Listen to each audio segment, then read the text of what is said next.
Khamzat Chimaev reveals he's been dealing with his 1-year-old son's health complications. Speaking to ESPN, Khamzat said, "I'm going back to Sweden after the fight. My son has had 1 surgery, has a 2nd one. Everything's good thanks to God. 1 more after the fight, and after that my son will be healthy. He has 1 kidney, some problem. I don't know what it's called in English, but they say usually a lot of kids have it. Thanks to God he's healthy, he's speaking, running, he's happy. Of course, operation, surgery, it's hard when somebody from your family has one. My brother, my sister, anyone. It's hard thinking about it. But when it's your kid, it's different. You think about it. For me, most important is my family, not the fighting game. So of course I think about that more." Alex Pereira posted footage of him sparring UFC flyweight Lazy Boy.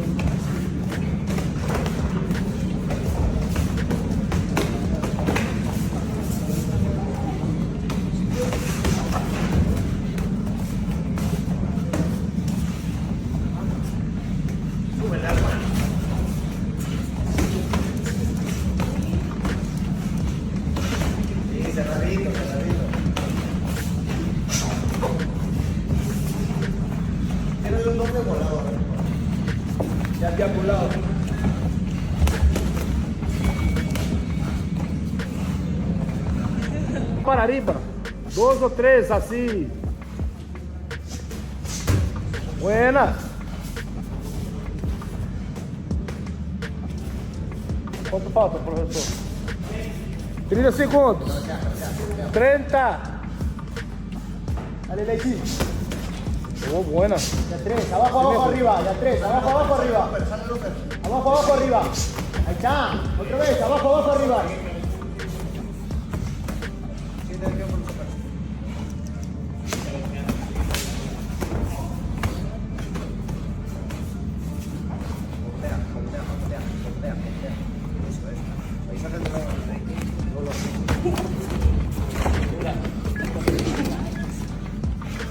Tempo!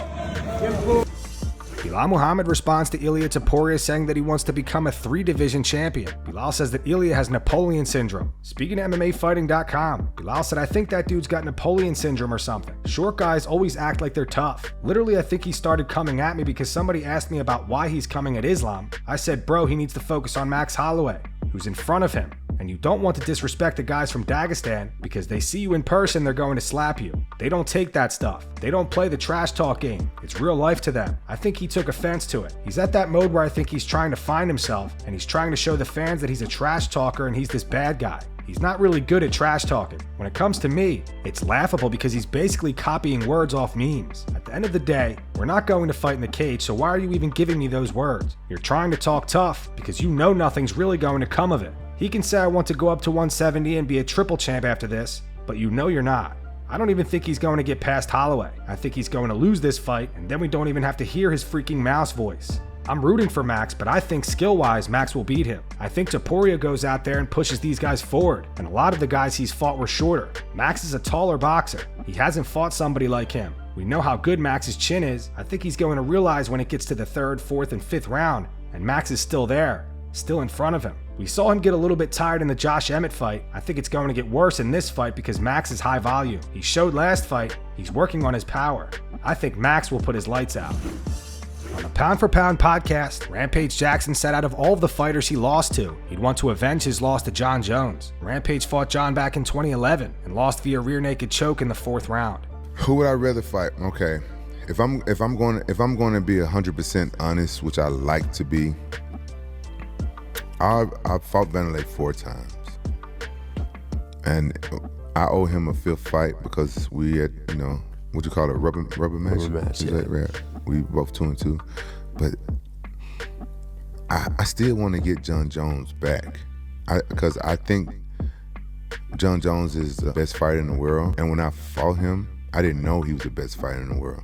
I knew he was undefeated, but when I fought Jon Jones, I was training really hard. I was up in Colorado, and I was overconfident because at that point in my career, I had never lost a fight with me being in really good shape.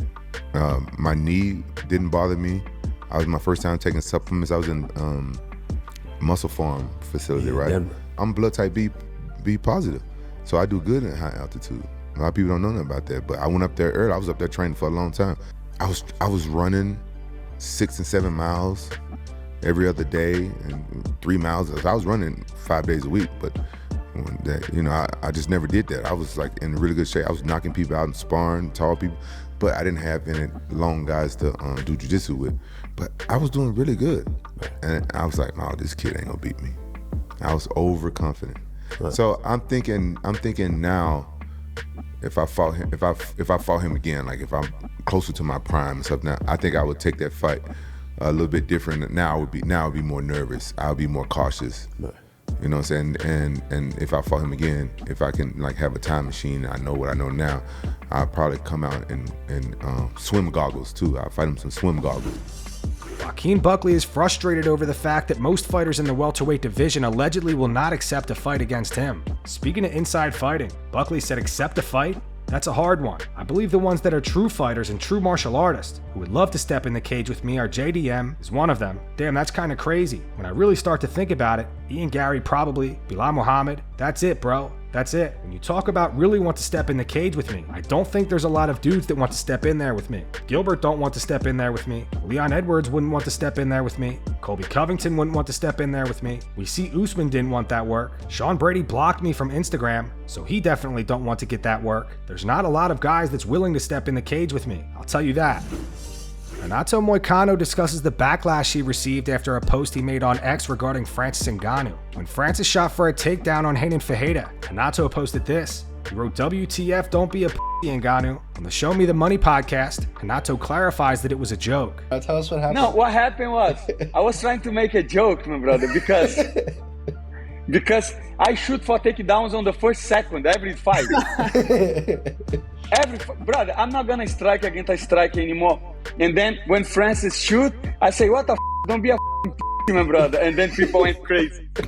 You mother, you shoot for the takedowns all the time. I was trying to make a joke, but I think people are so dumb that they don't understand, you know? Dude, no, you're right. People are very, very dumb, bro. That's hilarious. That's such a great joke. Yeah, bro. Yeah, that was the joke, brother. I'm calling him because look my last fight. 5 seconds I shoot for the takedown, my brother. Yeah. You know? But I thought that Renan would survive the first round and then they would have like exchange, but Francis was just too much. And then my joke was completely misunderstood. So you all on Twitter, remember? Aljamain Sterling reacts to Ilia Topuria claiming that he will point to the ground in the first 10 seconds of the fight against Max Holloway. Aljo compares it to another fighter who makes certain claims before fights, but does the exact opposite. Fans are thinking that Aljo is referring to Israel Adesanya. I don't know. I just have a feeling that Ilia's gonna shoot, take him down, and grapple him. That's what something tells me that that's what's gonna happen. Now I remember someone else very dominantly in all his fights, or should I say, who was very dominant in a lot of his fights, would start to make these claims of what he was going to do in fights, and then under-delivered. And of course, the objective is to win. So I would never disagree with that option, right? But I remember it got to a point where this man promised us on 3 or 4 different occasions of what he was going to do and did the exact opposite. And I was like, oh, this man's a charlatan. Yo, for real. This man is a charlatan. He's selling wolf tickets. I know the fans know who I'm talking about. Hey. And I still love him, my black brother. Bro, but it's kind of genius though. I'm like, is this like, I can't tell, is it like a thing that on purpose, or is it like, all right, ego is like, you know what, forget that, I'm gonna do my thing. Well, that's why I'm kind of wondering, because you got Ilia talking hella now, like, man. I'm gonna challenge him to point in the center in the first 10 seconds, and we'll see who falls. Well, I was like, oh, my man talking spicy. Yeah, for real. Right now. Yo, he said, man, when if he goes in there, he said, he points down the center against me, I will shut him down. I was like, damn, boy. I mean, I'm here for it. Hey, it might only last 30 seconds. Bring that same energy is all I gotta say. Yeah. And you got Max firing back saying, I like donuts. I'm gonna give you a churro. The Hawk Tuah girl says that Sean O'Malley keeps calling and messaging her. What is that fella's name that's been messaging me all week? The O'Malley boy. Sean? Sugar Sean? He has a kid, don't he? Was he DMing you? Dude, he's so nice. He's just conversating with me. He's like, what are you doing? No, wasn't he like, nothing." didn't he like What are call you you like doing? 5,000 It's not times usually before just he said being nice, anything? you know, right? What are you doing? So when I seen him first like DM me, I had like 5 missed calls from him, and I was like, what the Calling you? Yeah, like on Instagram. I didn't even know you can do that.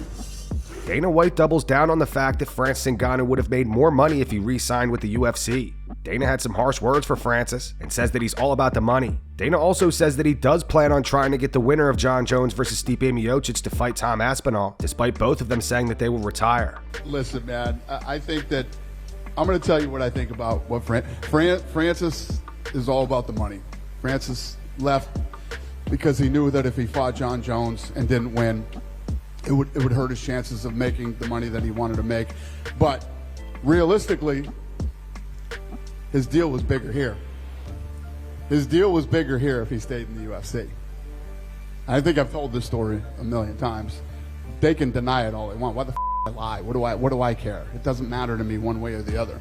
I was going to cut Francis when he lost 2 in a row.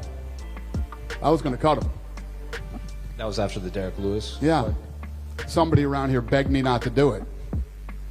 And, so it wouldn't have mattered to me one way or the other, you know? There's a much deeper story to this whole thing. And he would have made more money if he stayed in the UFC. So he didn't want to fight Jon Jones. That's a fact, my friend.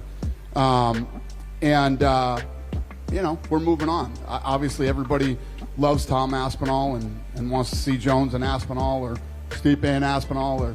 And I feel like when Stipe and Jon were young, Jon was 23, youngest champion ever in UFC history, and somebody gave him an opportunity. And I think that Stipe and Jon, whoever wins, should give Aspinall the same opportunity they had. So all these rumors of Jon and Stipe both retiring, have you talked to them about that at all? Or you just hope I think that both Jon and Stipe will say they're going to retire because they're going to start negotiating, and whatever the negotiation is, we will get the deal done. Alex Bejeda and Jon Jones were FaceTiming. Alex posted this to his Instagram story. He wrote, @JohnnyBones. Even Dana White would be curious of what we talked about. Jon reposted it to his Instagram story. And that's going to wrap it up for the news. Thanks for watching. For daily MMA news and content, subscribe to Full Mount MMA and click the bell icon to be notified when we post videos. Here are the 3 top comments from last video. The first one's from K-Stick. It's in reference to Jorge Masvidal saying he wants to fight Max Holloway for the BMF belt. It says Jorge is really acting like anyone cares. The second one's from BA2037. It says both Jorge and Nate keep acting like Dana would re-sign them. Jorge actually still has a few fights left on his old contract. And the final one says anyone else skip ahead whenever Jamal Hill starts talking. Those were the 3 top comments from last video. If you want to be featured in the next one, all you have to do is comment down below. And if you missed yesterday's news, click the video on screen right now to get caught up.